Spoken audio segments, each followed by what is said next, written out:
You're listening to The World at 8 with Lynne Mozart.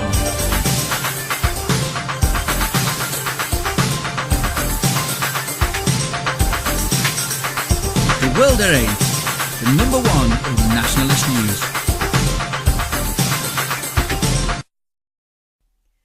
Highlights of the news today, Wednesday the 29th of June 2013.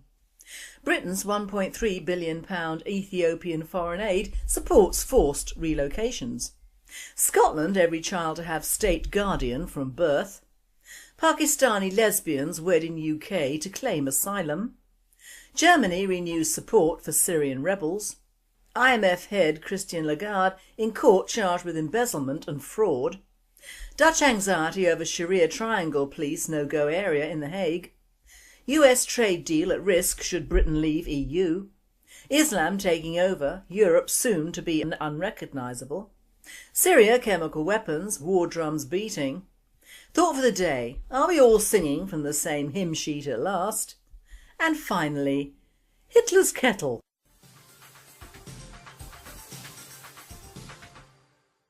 UK news. Britain's £1.3 billion Ethiopian foreign aid supports forced relocations.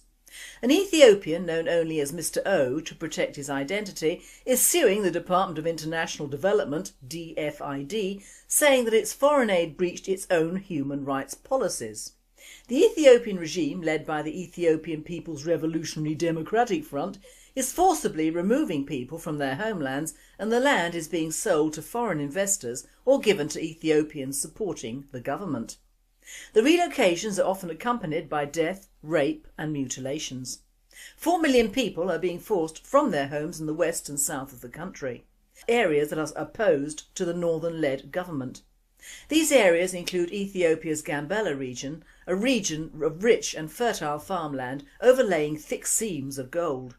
It's an area that has been farmed and its rivers panned for gold for generations, stretching back centuries. The Gambela is a stark contrast to deserts and starvation we see on television, and it is being destroyed with the help of British foreign aid. British foreign aid to Ethiopia between 2010 and 2015 will be a staggering £1.3 billion. Scotland, every child to have a state guardian from birth. Every child in Scotland is to be assigned a state minder from birth under draconian new proposals that would enable the government to spy on families under the justification of preventing child abuse. The programme is a statutory initiative built into the Children and Young People's Bill. Children's Minister Eileen Campbell justified the proposal by asserting it would make sure there is someone having an overview of what is happening to that child, to make sure that early indicators of anything that would pose a threat or risk to that child are flagged up. Writing in The Scotsman of how he penned a dystopian novel based around this very scenario of every child being assigned a government mentor, sociology and criminology lecturer at the University of Abertay Dundee, Stuart Walton, writes, "Unfortunately, this dystopian future has arrived a little faster than I imagined, as last week the Scottish Government's plan to give every child a state guardian from birth was launched. This state-appointed overseer will be a specific named individual, and every child will have one from birth. The responsibility for creating the named guardian will fall on the heads of the health boards for the first 5 years of a child's life, before being transferred to councils."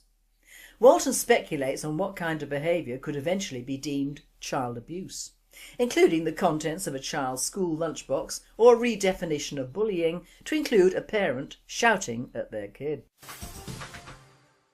Pakistani lesbians wed in UK to claim asylum. Rahana Kausar, 34, and Sobaya Kaman, 29, made history when they tied the knot in a register office civil ceremony, then immediately applied for political asylum after they were wed, claiming their lives would be in danger if they returned to their native country, Pakistan. World at 8 says, these former students, likely coming to the end of their student visas, have found the perfect way to stay in the UK. I think UK stands for utmost kidders, not United Kingdom. Deport them.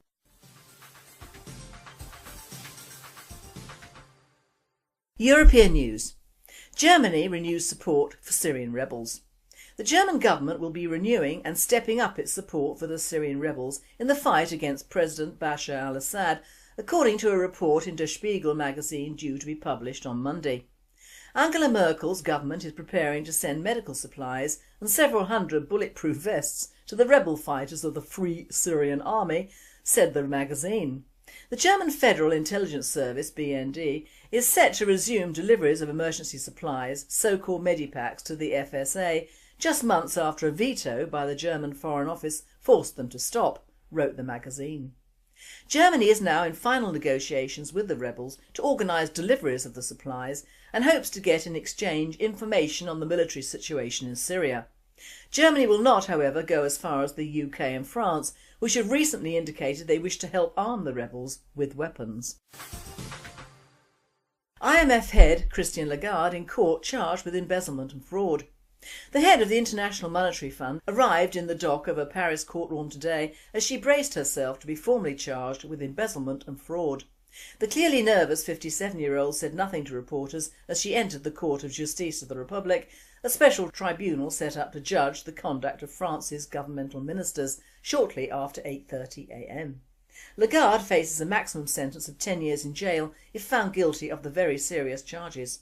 It was when she was President Nicolas Sarkozy's finance minister that she is said to have authorised a £270 million payout to one of his prominent supporters, so abusing her government position. The money went to Bernard Tapie, a convicted football match fixer and tax dodger who supported Lagarde and Sarkozy's UMP party. World at 8 states. Whoops. Dutch anxiety over Sharia triangle police no-go area in The Hague. There have been calls for an urgent debate in the Dutch Parliament about the integration of Muslim immigrants amid claims that one area of The Hague, known locally as the Sharia Triangle, is being run by a form of unofficial Sharia police. The claims relate to the district of Schilderswijk, about 2 kilometres from the city centre, where an almost entirely Muslim population of some 5,000 people surrounds the El Islam Mosque, fuelling criticism that the government has failed to ensure a proper ethnic mix in schools and local housing. One recent investigation, in which local people were extensively interviewed, concluded that Schilderswijk had become Orthodox Muslim territory, which was now largely ignored by the city authorities, by politicians and even by the police, on the grounds that it had become self-regulating. The investigation found that Orthodox Muslims had become so dominant that they were dictating what people in the neighbourhood wore and how they behaved. In the case of women, dress was a particular issue. One woman told how her daughter had been approached and told her short skirt was inappropriate, while her son had been called a kafir, a racist term formerly used in colonial South Africa to refer to a black person, for smoking. Another man said he felt he was gradually being driven out of his home because he had a dog, and many traditional Muslims tended not to keep or favour dogs. Last Tuesday, Social Affairs Minister Lodewijk Asscher and Freedom Party leader Geert Wilders paid separate visits to the area and are to report to Parliament. Local police chief Michael de Roos said, "We have no indications there is a form of Sharia police there. That is not to say it doesn't happen, but we are not aware of it." World at 8 said, "You bet they will remain unaware of it to save face. I thought the term kafar was a Muslim term for unbeliever, not the kafirs used in South Africa, or perhaps, as it is in Holland, it might be linked to the Dutch Boers."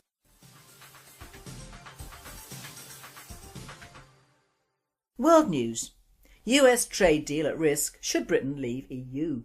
The Obama administration has warned British officials that if the UK leaves Europe, it will exclude itself from the US-EU trade and investment partnership, potentially worth hundreds of billions of pounds a year, and that it was very unlikely that Washington would make a separate deal with Britain.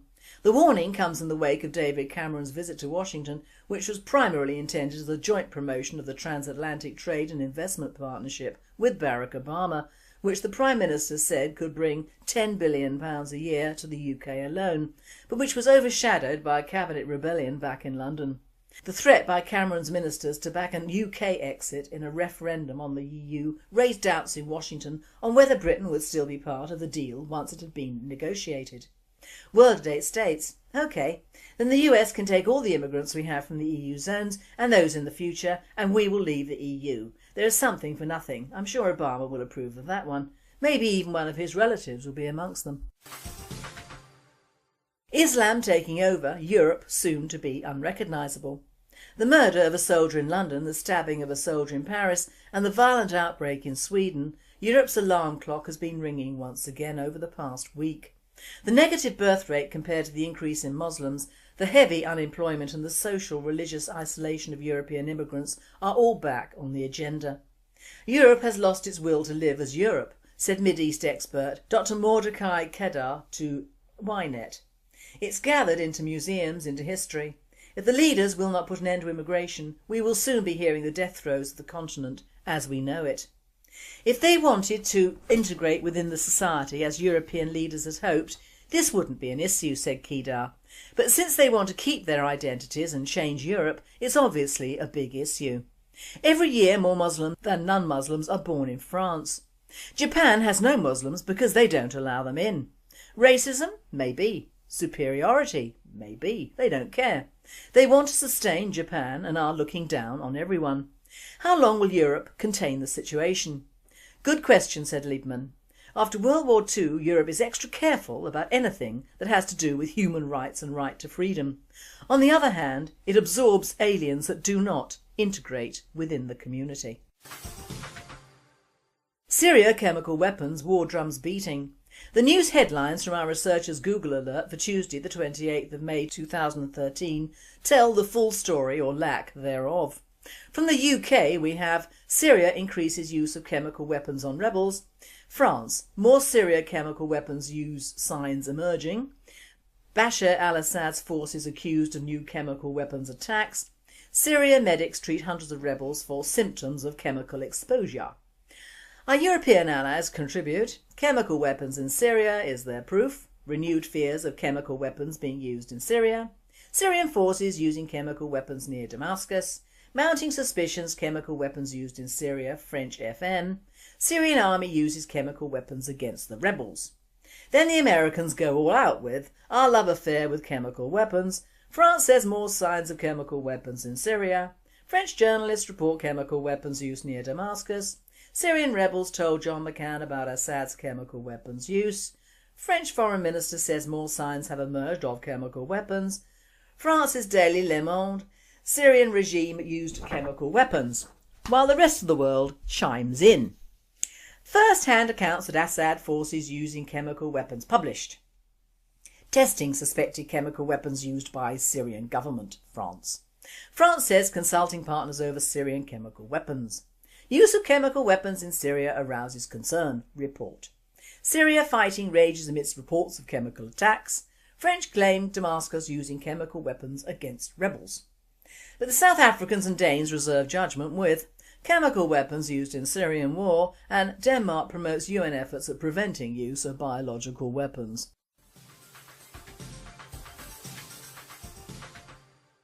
Thought for the day. Are we all singing from the same hymn sheet at last? Well, I never would have thought it, but most, if not all, the journalists who have gone into print since the Lee Rigby murder are saying exactly what the British National Party have been saying for many years.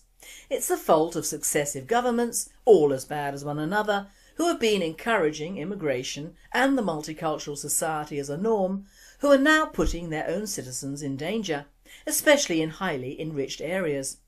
All this prattle on about seeing the Muslim communities are not threatened and laying the blame elsewhere simply isn't fooling the great British public anymore.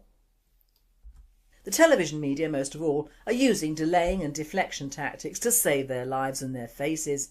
I have never seen so much done for so little in all my life.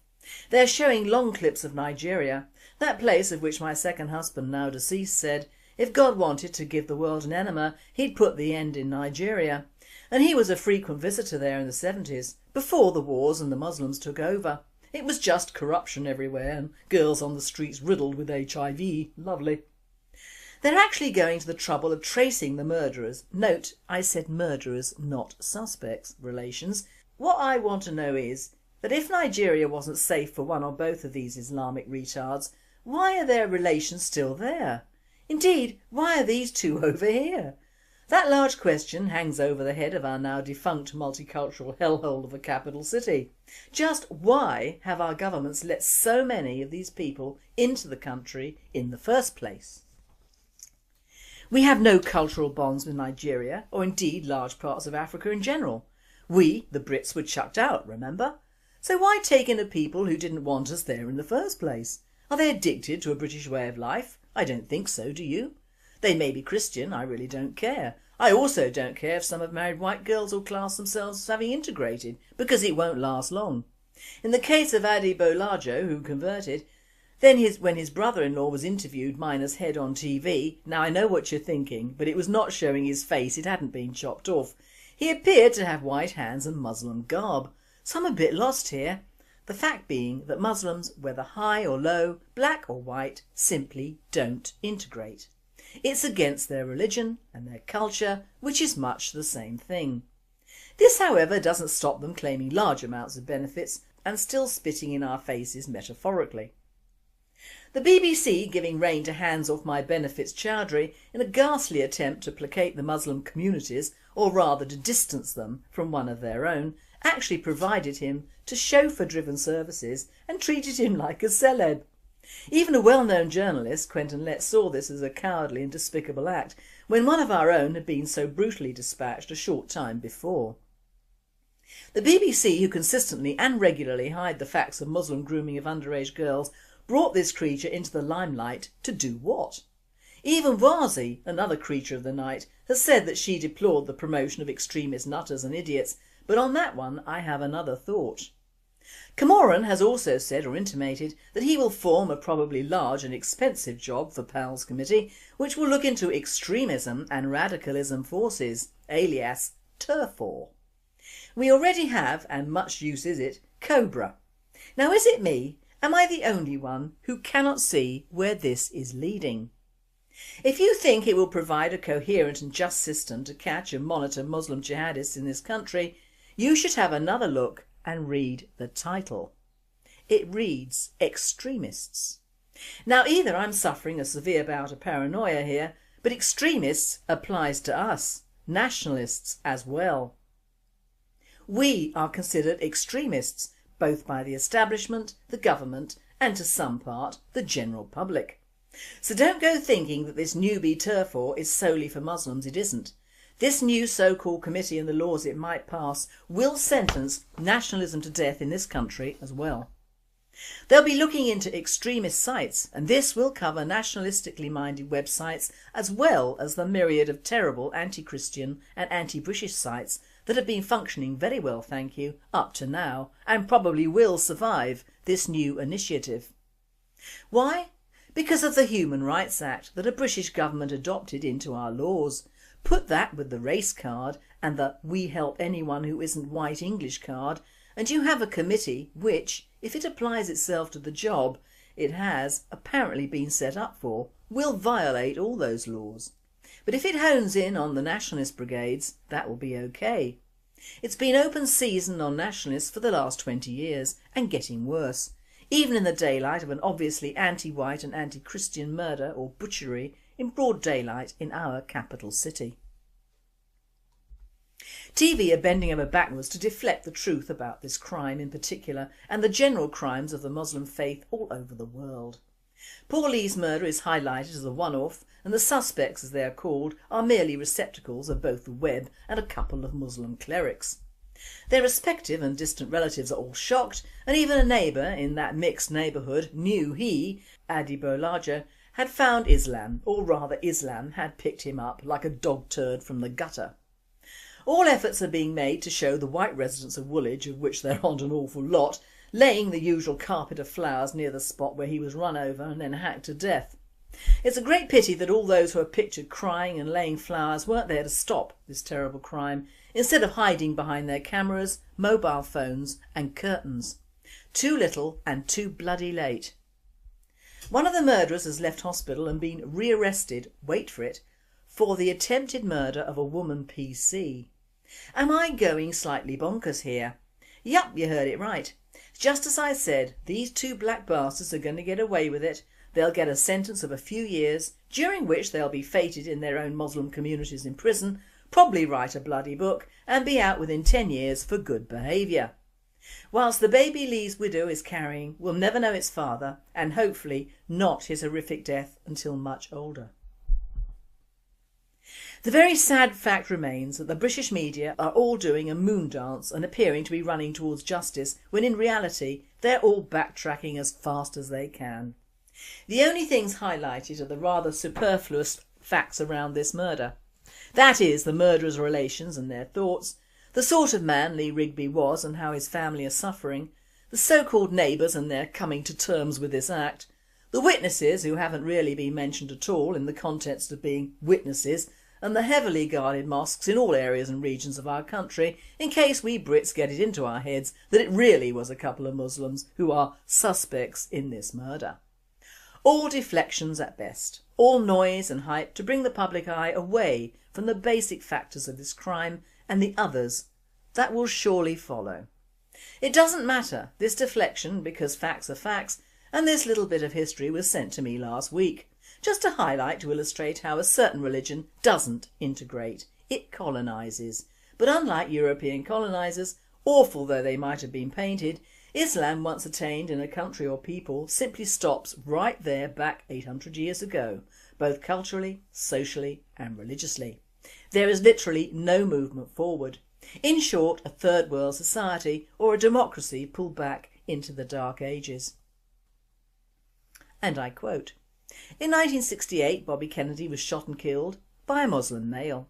In 1972 at the Munich Olympics athletes were kidnapped and massacred by Muslim males. In 1972 a Pan Am 747 was hijacked and eventually diverted to an Arab country where a fuse was lit on final approach and it was blown up shortly after landing by Muslim males. In 1973 a Pan Am 707 was destroyed in Rome with 33 people killed when it was attacked with grenades by Muslim males. In 1979 the US Embassy in Iran was taken over by Muslim males. During the 1980s a number of Americans were kidnapped in Lebanon by Muslim males. In 1983 the US Marine Barracks in Beirut was blown up by Muslim males. In 1985 the cruise ship Achille Lauro was hijacked and a 70-year-old American passenger was murdered and thrown overboard in his wheelchair by Muslim males. In 1985 TWA Flight 847 was hijacked in Athens and a US Navy diver trying to rescue passengers was murdered by Muslim males. In 1988 Pan Am Flight 103 was bombed by Muslim males. In 1993 the World Trade Center was bombed the first time by Muslim males. In 1998 the US embassies in Kenya and Tanzania were bombed by Muslim males. On 9/11/01 4 airliners were hijacked, 2 were used as missiles to take down the World Trade Centers, and of the remaining 2 one crashed into the US Pentagon and the other was diverted and crashed by the passengers. Thousands of people were killed by Muslim males. In 2002 the United States and Canada and others fought a war in Afghanistan against Muslim males. In 2002 reporter Daniel Pearl was kidnapped and beheaded by, you guessed it, Muslim males. In 2012 the US consulate in Benghazi, Muslim males. 2013 Boston Marathon bombers, Muslim males. 2013 VIA rail bombing thwarted, Muslim males. And now we can add the UK to this unfinished list of killers and killings in the form of Private Lee Rigby in Woolwich, previously a London borough, now a very enriched franchise. All the politicians, all the media and all the establishment can witter on all they like about extreme right jumping on this bandwagon, but it won't take away the bitter pill that they will have to swallow soon. We nationalists have been running this bandwagon for many years and we're used to its pace and the general lack of honesty that follows this particular bandwagon, which will have to be faced up to soon, especially by all the ostriches with their bums in the air and their heads in the sand.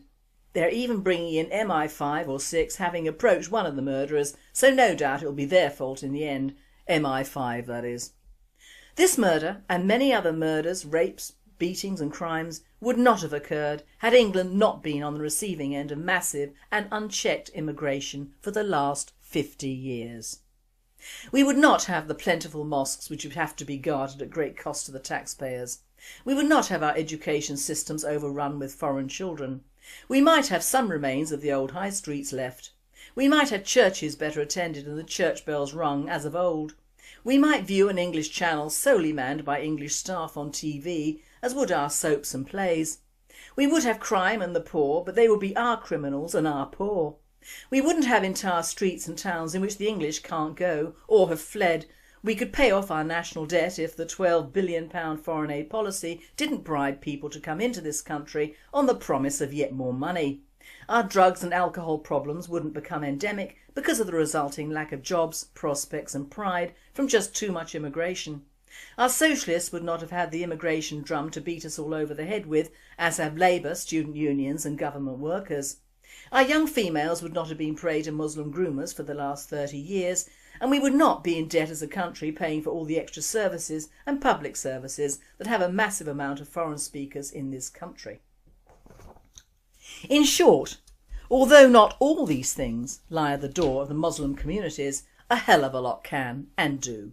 And the proof of the pudding lies in the fact that if these two murderers were not Muslim and had not been seen in broad daylight unashamedly hacking their way to fame, yelling Allahu Akbar, this government and our media would not be taking the trouble to waylay and deflect any thought of Islam being behind this so vehemently and thoroughly.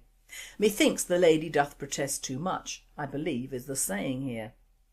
We should withdraw our troops from Afghanistan, as I believe we're doing at some stage, and deport our Muslim population before real trouble looms on the horizon. Because although it pains me to say so, there are some people and some religions in the world who don't fit in, integrate or merge with the existing peoples in the countries they seem to want to go to, as opposed to staying in their own countries. And furthermore countries which they cannot in all honesty say are overrun by Christian Europeans, as indeed we will be overrun by Muslim hordes in a few years' time. As Churchill said, some Muslims have individually sterling qualities, yup, probably, but we must remember that they are Muslims and we are Christians or Jews or non-Muslims and are therefore not accepted into their communities. We are unclean and this is the basis of their persecution of us in this country.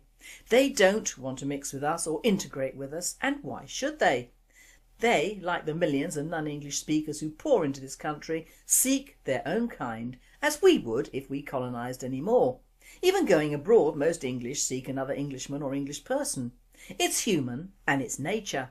It is also in our Bible. Each shall seek his own kind.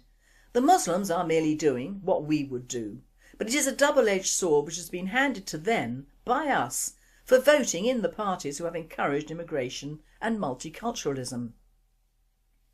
Our countrymen have never accepted that because we are a generally irreligious people from pagan beginnings, that an entire race, or fact many entire races, can find their lives and operate on a completely hive mentality from a so-called prophet of nearly 1,000 years ago.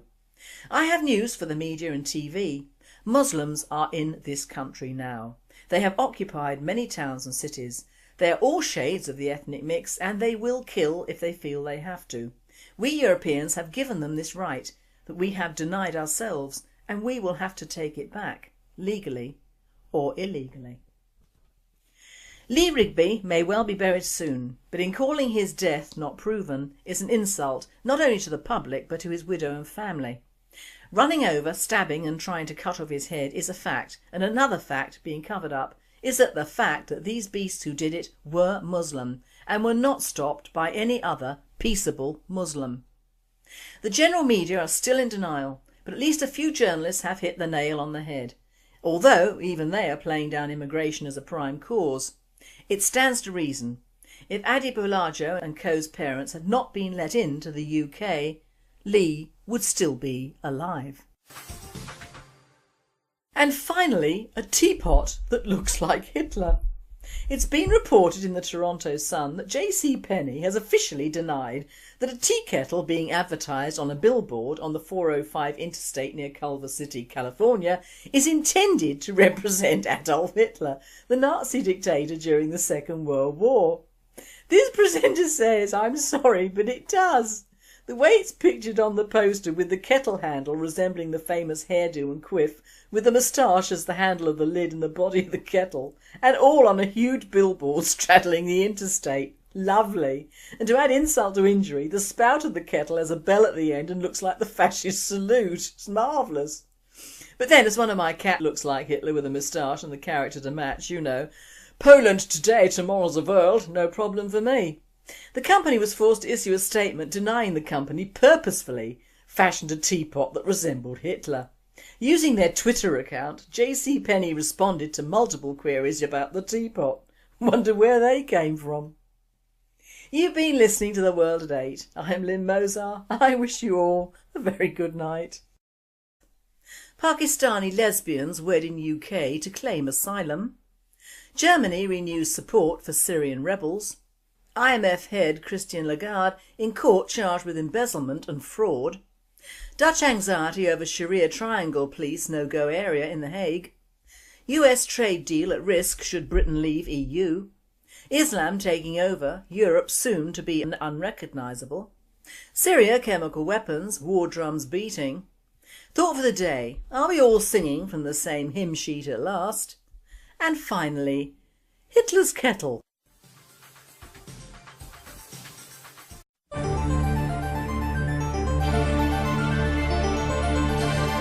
You're listening to The World at 8 with Lynne Mozart.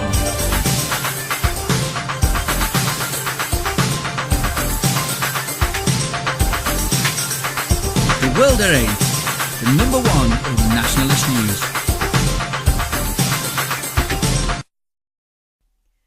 Highlights of the news today, Wednesday the 29th of June 2013. Britain's £1.3 billion Ethiopian foreign aid supports forced relocations. Scotland, every child to have state guardian from birth. 4 million people are being forced from their homes in the west and south of the country, areas that are opposed to the northern-led government. These areas include Ethiopia's Gambela region, a region of rich and fertile farmland overlaying thick seams of gold.